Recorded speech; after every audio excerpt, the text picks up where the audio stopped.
जिंतुरात अवैध गुटखा विक्रीवर एलसीबीची धडक कारवाई, दोघांविरुद्ध गुन्हे दाखल, 2 ठिकाणी छापे, प्रतिबंधित गुटखा जप्त, पोलीस तपास सुरू। महाराष्ट्र शासनाने बंदी घातलेल्या गुटखा व सुगंधित तंबाखूजन्य पदार्थांच्या अवैध विक्री विरोधात स्थानिक गुन्हे शाखेने एलसीबी जिंतूर शहरात धडक कारवाई करत दोघांविरुद्ध गुन्हे दाखल केले आहेत। या कारवाईत मोठ्या प्रमाणात प्रतिबंधित गुटखा जप्त करण्यात आला।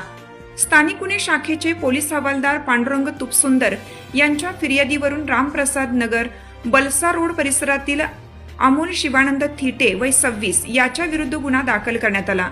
पोलिसांनी दुपारी सुमारे 2:45 सुमारे आरोपीच्या घराशेजारील पत्र्याच्या शेडवर छापा टाकून प्रतिबंधित गुटखा जप्त केला। या प्रकरणाचा पुढील तपास पोलीस निरीक्षक नामदेव मद्दे यांच्या मार्गदर्शनाखाली सुरू आहे। दरम्यान दुसऱ्या कारवाईत पोलीस शिपाई राम पोळ यांच्या फिर्यादीवरून फजल खान खलील खान पठाण वय 32 राहणार